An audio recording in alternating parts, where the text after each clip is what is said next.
Hi and welcome everyone to another video. My name is Denis and today I'm going to show you my team selection for Gaming 21 of Fantasy Premier League, so let's just jump straight into it. Okay guys, so as I said before, today I'm going to show you my team selection for Gaming 21 of Fantasy Premier League, but real short, before doing that I want to discuss a little bit about how Gaming 20 went for me. And as you can see from the screen, all out I got 55 points in this gaming, so I can't complain too much. I got a pretty healthy green arrow considering it was a pretty strange gaming. I'm going to take it to 428k at the moment. It's not the rank where I want to be at the end of the season, obviously, but at least we're moving into the right direction after three big red arrows in the last gamings. Yeah, it's nice to get a green arrow somehow, but again, if you look at my defense, it is a nightmare, right? Raya Dorgu, Virgil van Dijk with a combined 3 points in total. Yeah, it is horrible. Now, my transfers for Gaming 20 was to sell O'Reilly to Gabriel, which I'm really happy that I finally got Gabriel back. He scored again, obviously. Now, again, I think that it is really unlucky for all those people who didn't brought in Gabriel because, again, to score back-to-back goals, it is just a nightmare for you. But in my case, I'm really happy that I bought him. Arsenal didn't keep that clean sheet, but Gabriel, again, we know that he's really good at scoring goals. So yeah, he got a 9-pointer. His price is going to go through the roof. So really happy that finally I have him into my team. And also I sold Minte, who didn't play in that fixture against Burnley, to Rogers. Again, Rogers with just an assist, but again, I'm going to take it all.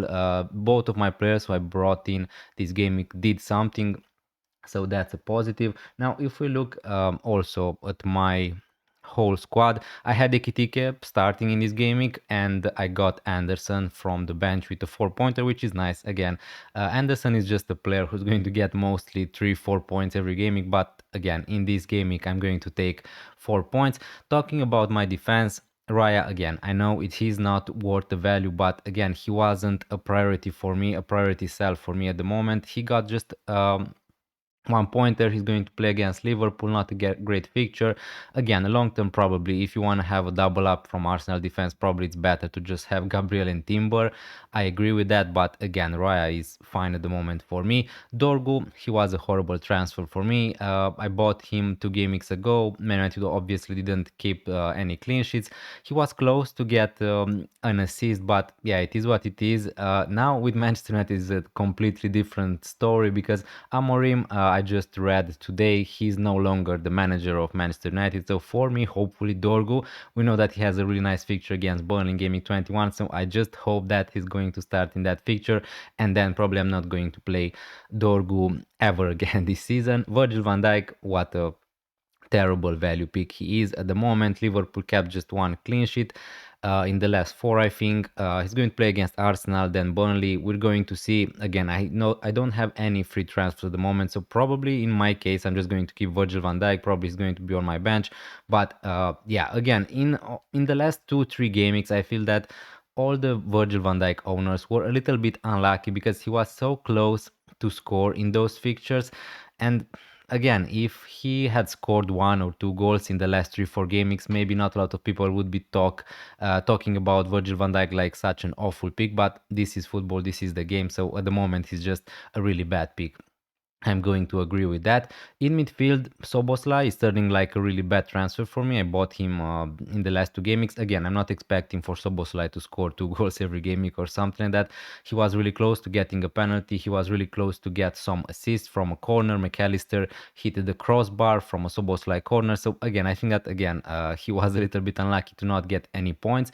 But at the moment, he's in my team. Cunha finally scored, so really happy with that. He has Burnley, probably is going to play, probably is going to be on penalty, so not a priority sell for me anyway against Burnley. Anderson 4-pointer, we talked about him. Foden and Haaland with another 2 blanks. Again, I captained Haaland I think for the last 2 or 3 gamings and he blanked. Again, it is what it is. It doesn't really matter that much. It's not like I was about to captain Igor Thiago. And yeah, talking about Igor Thiago, what a hero. Probably I need to thank him for this green arrow with a hat trick. Again, I know a lot of people probably sold Thiago to Ekitike. In my case, I was in a scenario where I wanted to keep Thiago, and I'm really happy that I did. Again, scoring a hat trick, an open play hat trick, is really amazing from someone like Thiago. Probably a lot of people are going to look to sell Ekitike to Thiago now. Again, he's just a good pick. He's not going to score a hat trick every gaming. He's not going to get a penalty every gaming. But yeah, what can I say? Really happy that I had him.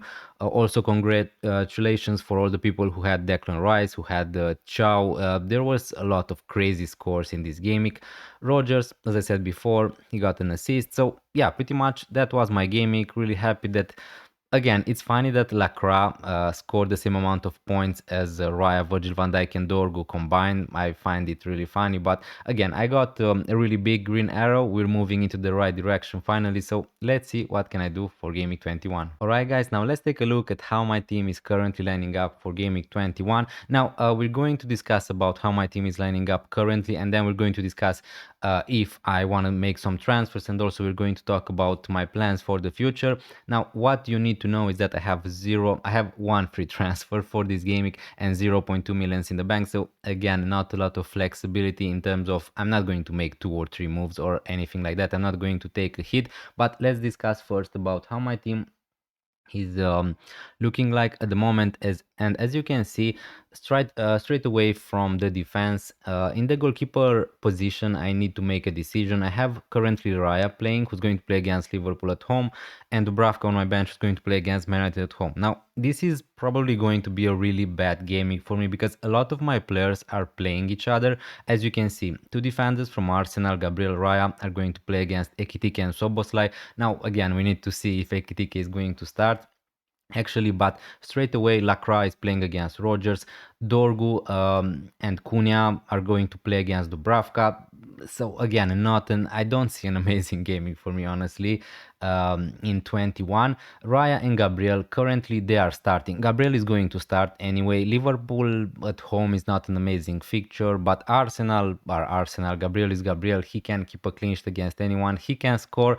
Liverpool were horrible from the set pieces all this season, and again, I have also someone like Virgil van Dijk. I decided that I'm going to back the better defense, the better team currently, and yeah, the better player basically. Gabriel, I think that is the best defender in FPL. Dorgu, as I said before, with a new manager, again, probably United are not going to appoint a new manager by this game, Burnley away. I just hope that Dorgu is going to start this one last gaming, because after that he's not going to play ever in my FPL team probably.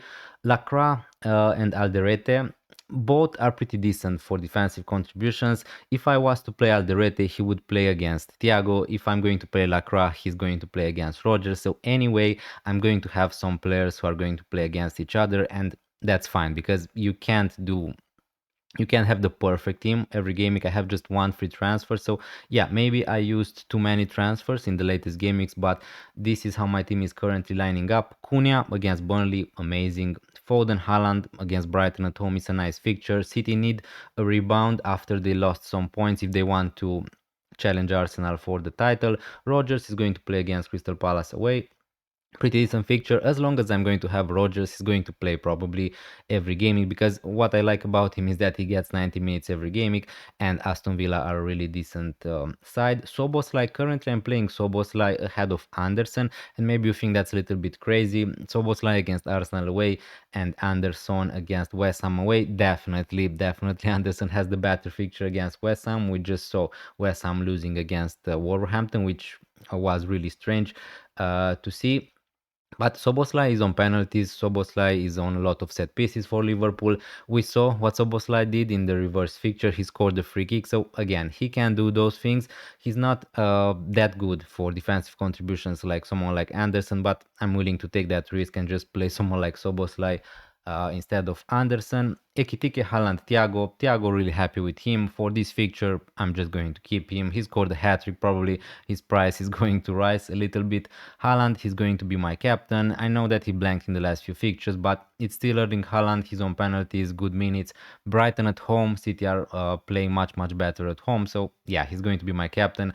My other option for the captaincy would be someone like Cunha, but after I saw the last two fixtures, the last two games for Manchester United, I'm not sure if I want to captain Manchester United player. And Ekitike, he is going to be a doubt. He missed obviously game week 20 for Liverpool. Now again, we don't know exactly how bad is the injury. What I think, from my point of view, I think that he's going to start against Arsenal because it is a huge game. And if somehow Ekitike is not going to start the game week, I'm going to have Anderson on my bench. So I'm pretty okay because I have a strong bench. I have Anderson, Alderete, Virgil van Dijk. If I'm forced to play any one of those players, it's fine. Even someone like Virgil van Dijk, to play him against Arsenal away is not going to be the end of the world.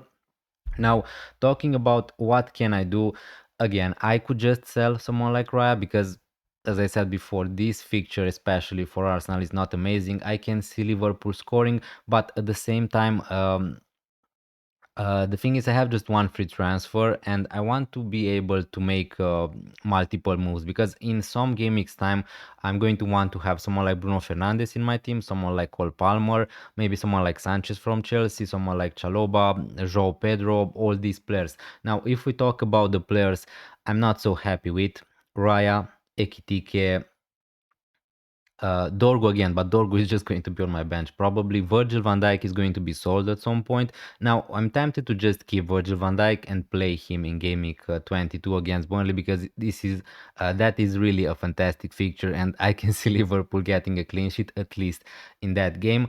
Now, again, someone like Cunha after this fixture, I don't really want to have Cunha. Man City, Arsenal away. That's the thing. At some point, I want to have Bruno Fernandes back. He could be back against Burnley, but yeah, there's no point in buying Bruno Fernandes right now. After that, from Gaming 24, yeah, Bruno Fernandes is going to be a nice option. Again, with a new manager for Manchester United, we could be expecting Bruno Fernandes to play as a number 10, to play a higher position on the pitch, and that would make him just an amazing FPL option. He was decent with Amorim also as a defensive midfielder, but just imagine how good he is going to be is if he's going to play an attacking role. So yeah, pretty much I'm happy with how my team is lining up. Currently, this is how I think it's going to be. If we move to Gaming 22, uh, yeah, if we look at my team, Gabriel and Raya against Nottingham Forest away, Van Dijk against Burnley, Alderete, or probably here I'm going to play Lacroix against Sunderland, Soboslai against Burnley, Ekitike against Burnley. He could be a nice captain option here also, Ekitike, if he's going to be available. And other than that, yeah, Everton, Rodgers against Everton, Foden and Erling Haaland against Manchester United away, which is a nice fixture. So here I'm going to have two free transfer, and I'm going to need to decide if I want to jump on Chelsea players because this is the week where their good run of fixture is going to start with Brentford, Crystal Palace, West Ham, Wolves, Leeds, Burnley. Just look at those fixtures. I wanna have a lot of Chelsea players. I don't care that they don't have a manager at the moment. The fixtures are just too good to turn down, and probably again Palmer is going to be the one, but the problem is to afford Palmer, I'm going to need to find 2.1 millions in the bank if I'm going to sell Cunha, and that's not going to be easy. What I can do, I can't do that by selling Raya. I could do that again by selling Virgil van Dijk to a 3.8 million defender, but probably that's not the way. So the only way probably would be to just sell Ekitike. But again, I don't want to sell Ekitike because he's going to play against Burnley at home if I kept him that much. So probably the option would be to sell Thiago. I know at the moment it sounds crazy to sell Thiago after he scored a hat trick or something like that. Now, an interesting option who just appeared, emerged in Game 20 is Mane from Wolverhampton, who's a 4.5 million forward. Now, I have the exact money to do this move to sell Cunha to Palmer and Thiago to Mane, and honestly, that would look pretty nice. And I would be forced to play something like this with Alderete against Crystal Palace at home. So yeah, it's not going to be the end of the world. But if I want someone like Palmer, this is going to be the way to do it. After that, I can just sell Virgil van Dijk to a Chaloba, or yeah. But other than that, the team, I really like it. I could sell someone like Roya to Sanchez in Game 23, someone like Virgil van Dijk to Chaloba, although Crystal Palace way probably is not the best fixture to buy a lot of defenders from Chelsea. So yeah, if we look back in Game 21, if I was to sell someone like Raya, again, there are some options. Roughs could be an option. Brentford away, Crystal Palace at home, West Ham, Burnley. So the fixtures are pretty nice, honestly. And not going to lie to someone like Roughs and for a team like Sunderland. But again, he's 4.9 millions. At that price, I could just get Sanchez, who missed this game against Manchester City, but he's going to be back. So I could do also that. But the problem is that would stop me to buy someone like Palmer in Gaming 22, and I don't want to block myself from that move. So that's why I think that the most likely case scenario for me is to just roll the transfer. Someone like Pope could be interesting. Leeds, Wolves, Aston Villa. Again, I don't really like the fixture that much. Other than that, I'm happy with my defense. If Dorgu is going to start, it's perfectly fine. In midfield, again, I have Foden, Cunha, Rogers, Soboslai, someone like Rice. Obviously, a lot of people probably are going to talk about him. 17 pointer, amazing, amazing. Congratulations if you had Rice into your team. What an amazing pick, value pick he's turned out to be. But there's no way I'm just going to buy Rice against Liverpool. I just don't see a reason to do that. I think that I have other priorities to buy Bruno Fernandes, to buy Cole Palmer, to buy some Chelsea players in the future, more than going for Rice, to double up maybe on Arsenal defense. Again, from gaming 23-24, we can talk about more like Declan Rice, Leeds, Sunderland, Brentford, Spurs. The fixtures are going to be better, but to sell Declan Rice, I have to sell Soboslai. I don't have the money to do that. I have to sell someone like Anderson. Don't have the money to do that. So yeah, it's going to be. I could just sell Cunha to Rice, honestly, in gaming 2022 probably. But again, would you go for Palmer or would you go for Rice? Personally, I would just prefer to go for Palmer. Enzo is going to be an option at some point, probably Cherky. The fixtures are still good for Manchester City. Now that I don't have O'Reilly anymore, I can go for another midfielder from Manchester City, but I'm not sure if I want to triple up with Man City attack. Bruno Fernandes is going to be an option as soon as he's going to be available. Other than that, Bukayo Saka, probably I'm just not going to go there. Gordon, the fixtures are still good, starting with Gaming 21, Leeds at home, Wolves, Aston Villa, Liverpool, Brentford. So yeah, Gordon definitely is an option. Shade, Florian Wirtz, again, not going to go for him against Arsenal. Gakpo, the same. So yeah, as you can see, at the moment, there aren't a lot of other interesting options. If we talk about strikers, yeah, a lot of people probably are going to talk about to sell Ekitike to someone like Thiago. The forward option, the truth is they are pretty bad. Haaland and Thiago, really happy with those two. Ekitike, really happy to keep him for Burnley at home. If he's going to be okay, after that, I'm just going to keep Ekitike because the fixtures are not horrible. Bournemouth away is a decent fixture for Liverpool. Newcastle City, fair enough, are pretty tough fixtures, but at least they are at home. Sunderland, Forest in gaming 26-27 are decent. So yeah, Watkins. Probably a lot of people are just going to select a ticket to Watkins, but I don't see a good reason to do that. Mane, as we talked before, he scored. He's a 4.5 million forward, so yeah, he's a decent option. Calvert-Lewin, Raul Jimenez, Bowen, yeah, Richarlison not going to go there. So yeah, pretty much these are the options. With my team, I'm pretty happy how it's looking.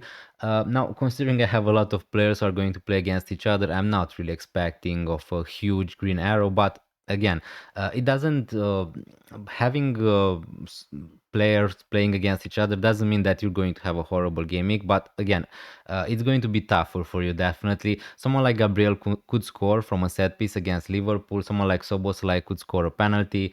Someone like Raya could save the Soboslai penalty. So again, I know that I'm rambling a little bit at the moment, but again, considering I have so many players who are going to play against each other, I'm not expecting a huge and amazing gaming, but hopefully we can get a green arrow, and that's all I need. And then from gaming 22, we need to see what we can do with a lot of free transfers. So the plan at the moment is to roll, have two free transfers for gaming 22, prepare to have a strategy to get someone like Bruno Fernandes, Palmer, Chelsea players. That's what I would advise you also to do. Thanks a lot for watching this video this long. I really appreciate it. If you enjoyed it, please consider leaving a like, hit that subscribe button, check the memberships if you want to support the channel even more, and I'm going to see you tomorrow on the deadline stream. Bye.